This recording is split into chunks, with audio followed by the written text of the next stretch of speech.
All right, you guys. So we're going to get into another episode of The Mandalorian, episode 7 out of an 8-episode season of The Mandalorian.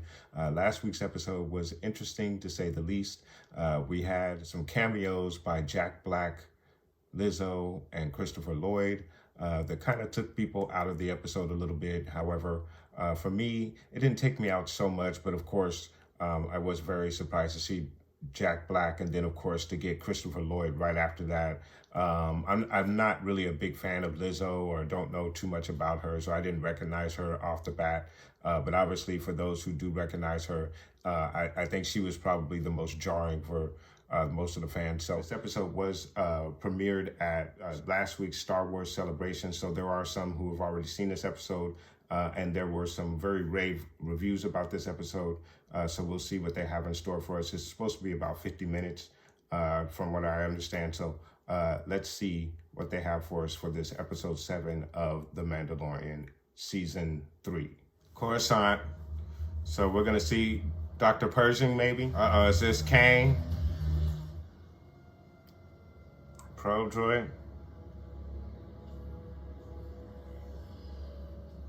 Interesting. So no surprise here. She's still on the Empire side. Moff. And make it quick, as I am short on time. The Mizoff. What is this? Who are these troopers? What? Who are these troopers? Where is he at? Uh-oh.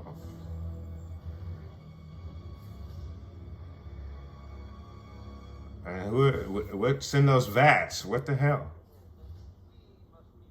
Whoa. Show no signs of our true strength. Strength must not be wasted. Grand Admiral Thrawn's return will... Grand Admiral Thrawn. ...our military. And provide Commandant Hux enough time... Hux. Project Necromancer. Huck's father. Captain Pelion, you always speak with much authority. And yeah, Admiral Thrawn is missing from your delegation.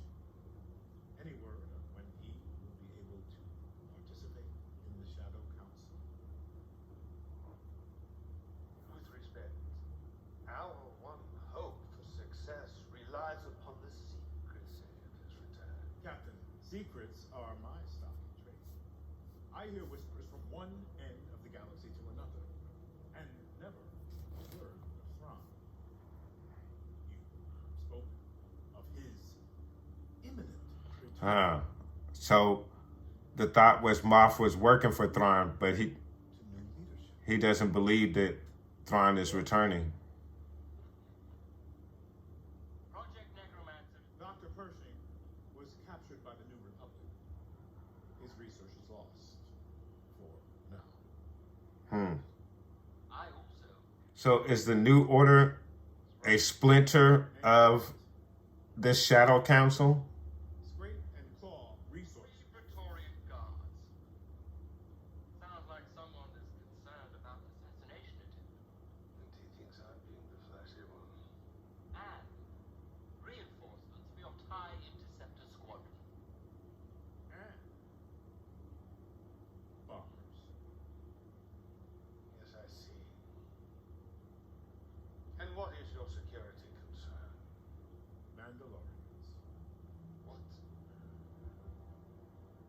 You'll have your reinforcements. And your guard. We shall be rid of the Mandalorians once and for all. Long live the Empire! Long live the Empire! Interesting. Shadow Council. Captain Hux. Hux's father. Back on Navarro, but the Mandalorians are back. But they're going to think it's the Empire. What is that underneath it, though? That's sweet. I think is that the Mythosaur? First, that's a light cruiser, and second, it's not Imperial. With apologies. According to my data, it is. No, it was an Imperial ship. Look at the markings. See those, my friend? Mandalorian privateers. I'll bet you half that fleet was captured from the Empire. So, they're on our side then? I should hope so. They're our welcome guests. Come.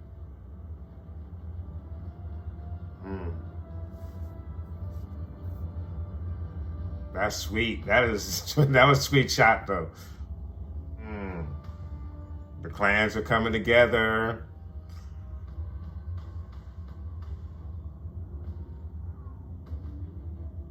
This is sweet. This is nice. The markings on the bottom of that damn cruiser. That is so damn sweet.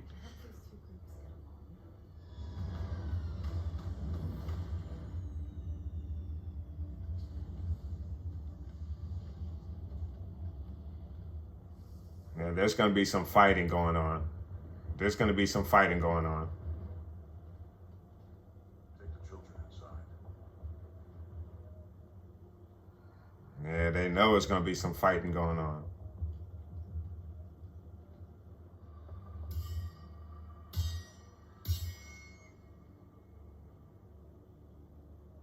Welcome, fellow Mandalorian. We invite you to make camp. Let us prepare a feast for our guests.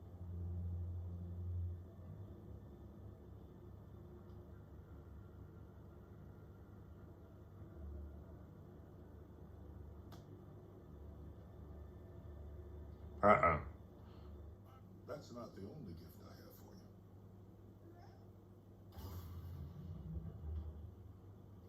you. IG. IG's back.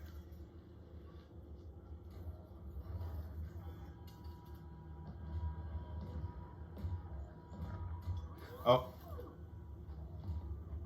The Bobic Frick is running it. What did you do to IG-11? No, that's IG-12 now. IG-12. Do I like him? Grogu. Is that going to be Grogu's armor? Grogu's going to be piloting IG-12. Like a vehicle. It's safer that way. Grogu.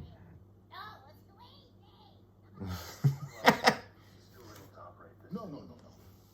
Oh my God, they are doing the most.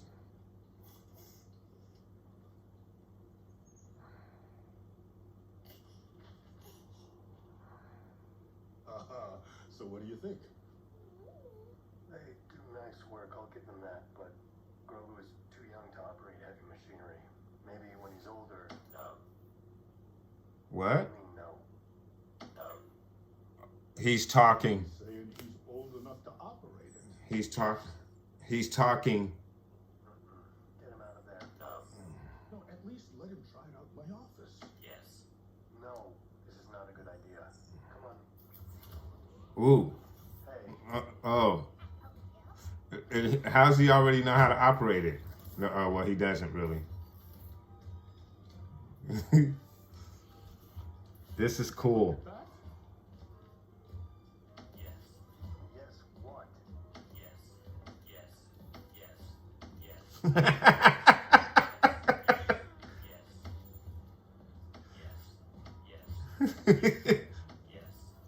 Yes. Yes. They're doing too much. This is too cool. It's on now. Grogu in an IG-11 body or an IG body. That's sweet. Which is why I'm proposing that we leave Navarro and move the fleet into orbit above Mandalore. send down a small recon party. We'll scout the surface, find out what remains of the Great Forge, and establish a safe perimeter. Only then will we bring down the others. I will go. Grogu as well.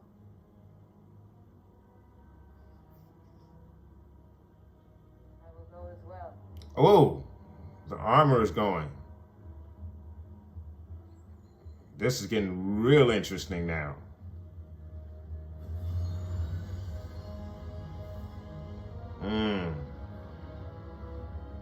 Some beautiful shots, man. Beautiful shots in this episode. Grogu's in the IG-12. Damn.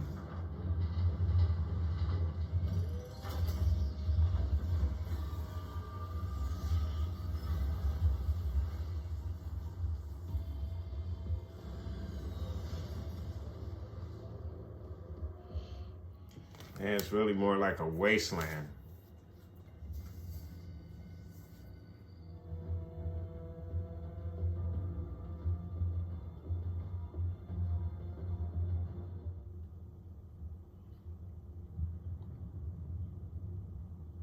There, on the horizon.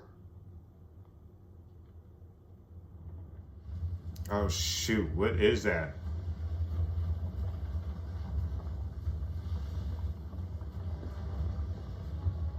The hell? The hell?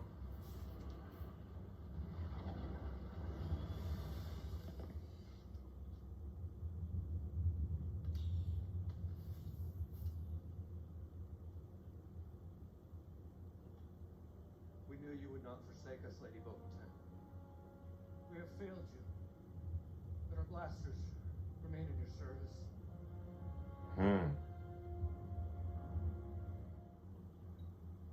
They punished us. It's a warning to the whole galaxy because we refused to surrender.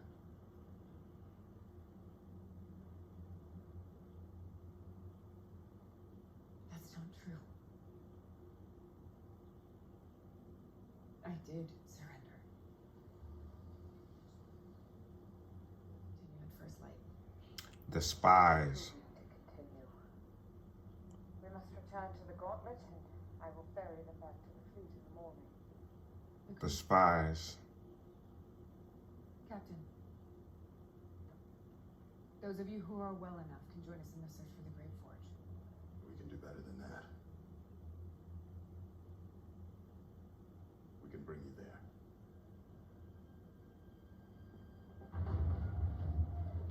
Onward, Mandalorians! To the Forge! Something's gonna happen with these.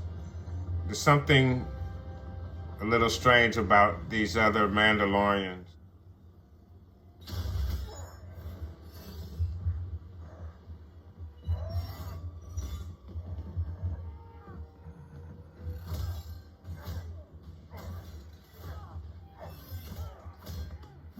Damn.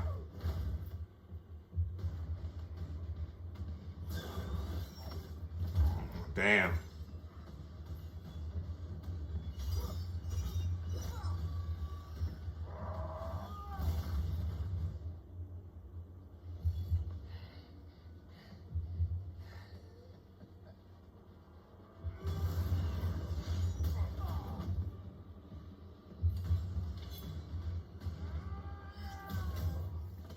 Ooh.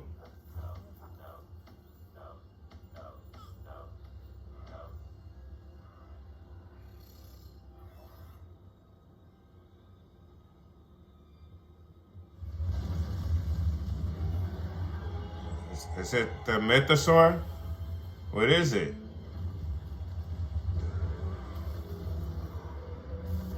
Damn.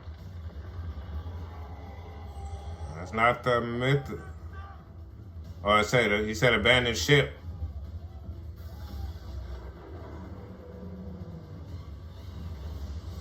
Damn. Damn. Oh, dudes got clipped. Dudes got clipped.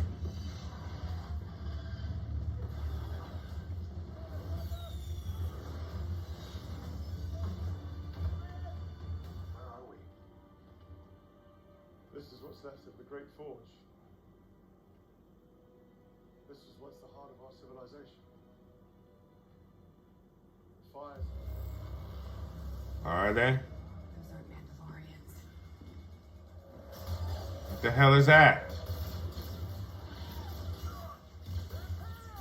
Take cover. Imperials? Oh, damn. Those damn, those troopers that Moff Gideon was walking. Down. We need backup. I'm gonna make a run for the fleet and get us reinforcements. There's humans in there. They're human troopers.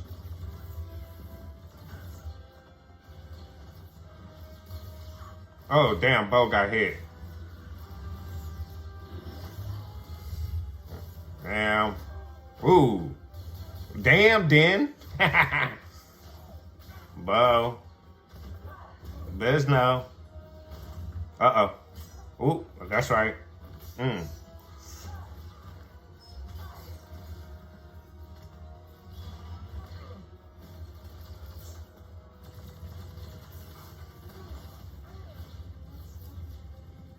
kid. You gotta keep up.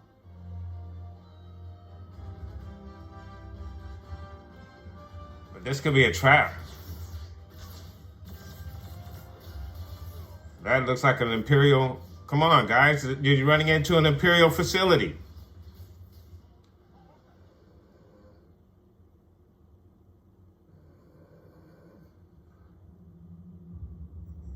What is this place? These guys got trapped. Damn.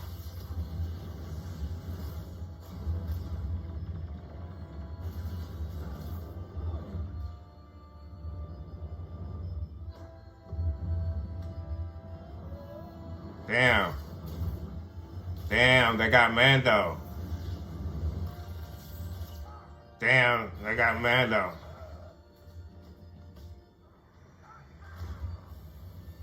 Is that Moff? That's Moff. That's the Moff. He's got a new suit. Got horns on it.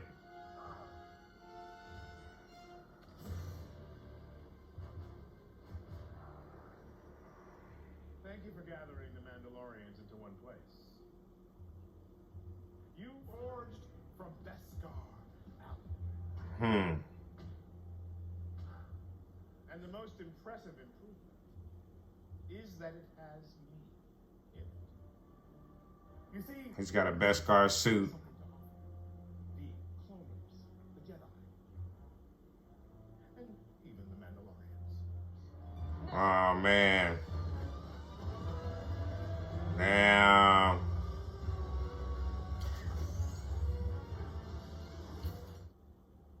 Take him to the debriefing.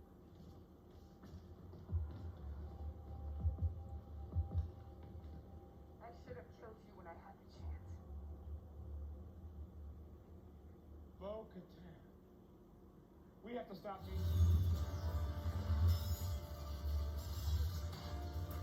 Open the blast door. Kill them.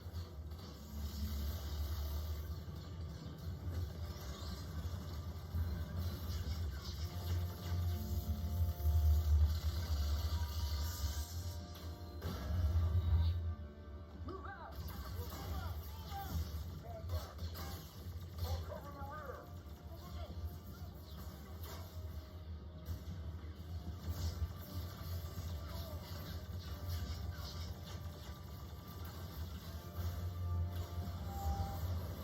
Get out of there, Paz. Get Paz out of there. Here, fall back. Come on. There are too many. No! God damn it. This is the way. Fuck, Paz, bro. God damn it. Dude.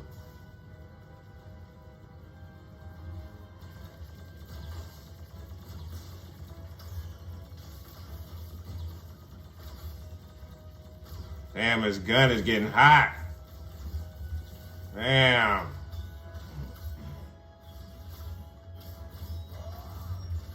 Damn.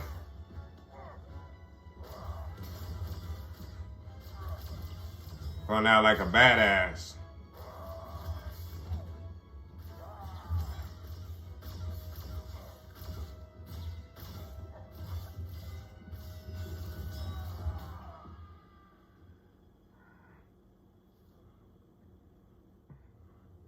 Oh, shit. What are these? Oh, the Praetorian guards. Holy shoot. Damn.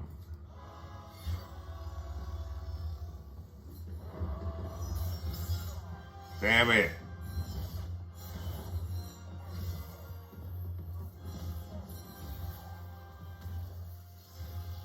Damn it. Damn. Damn.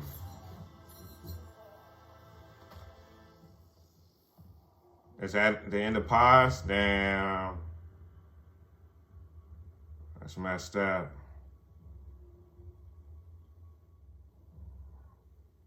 Damn. Damn. That was a really, really good episode, man. Really, really good episode.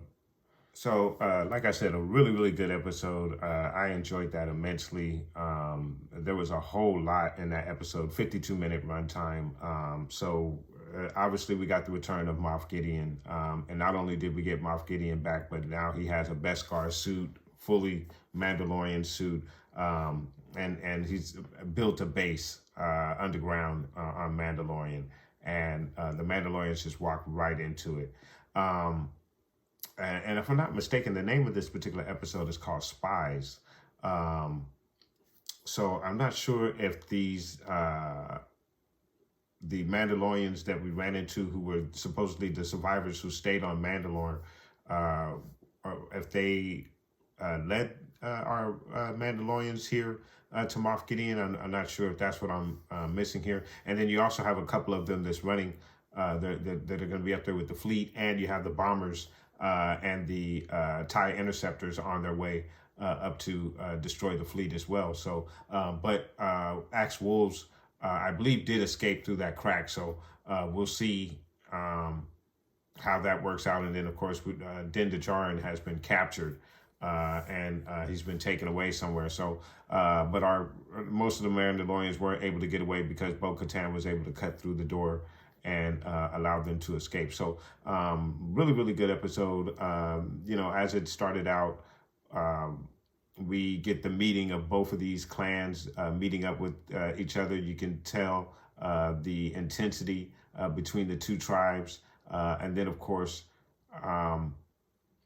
they decide to go to Mandalore and explore Mandalore, and they take a team down to Mandalore. And, of course, that's when they run into these new spies. But I also want to mention the meeting that we had with Moff Gideon in the beginning of the episode. And not only that, but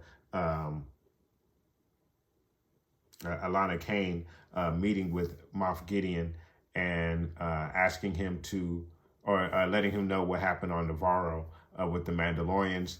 This causes Moff Gideon to go to the Shadow Council as a very small band of Imperial warlords who are seemingly working independent, but are actually working together under this Shadow Council, and they are rationing out their resources.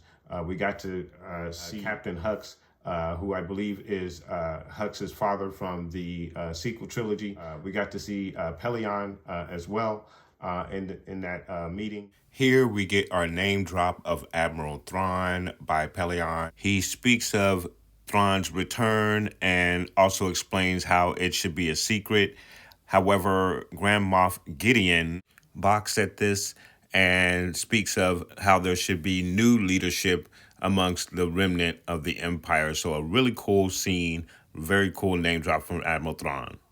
So really, really interesting to see that Shadow Council and Hux's father and all of that transpire, and the bureaucracy that is going on between these warlords who are actually working together to bring the Empire back. And then you can also see how First Order is just a faction that broke off from the Shadow Council, probably led by Hux and a few other Imperials, which became the First Order. So I think that's what they're leading up to in explaining how the First Order came to be. So really, really interesting aspect in that meeting that we saw there. And I think what we're going to find out when we find out more about this Shadow Council, we'll find out that the First Order is just a splinter off of what this Shadow Council is, the form of this Shadow Council is right now. And that's just my theory anyway at this point. But really interesting meeting that we had there with the Shadow Council and Grand Moff Gideon in the beginning of this episode. And then, as I mentioned, we had the meeting of the Mandalorians. We also had the Mandalorians show back up on Navarro. And this is where Grogu gets his IG-12 suit, which is absolutely awesome. And I think they're going to do some really, really cool things with it, besides what they did here in the episode. It doesn't seem to move as well as it did when it was IG-11. So I wonder if it's still going to be able to do some of the spin moves and things that we know that this droid is capable of doing. And will Grogu be able to handle those controls and make it do what IG-11 was able to do now that it's IG-12. It's also interesting that he doesn't have any protection in front of him. He's basically out in the open. So if there's any shots fired, he can be killed. So I wonder if they're going to give him some kind of Beskar armor to cover up that front part for Grogu in that IG-12 suit, which is, again, I think is absolutely cool. And I think that's one of the best things out of this episode. But that wasn't all that we got out of this episode. As I mentioned, Moff Gideon also got a new suit as well. But really cool, and I like that they came back to the IG-11 storyline, and they didn't bring IG-11 back. They basically brought back just the shell for Grogu to jump into, which just adds a whole new dimension to Grogu.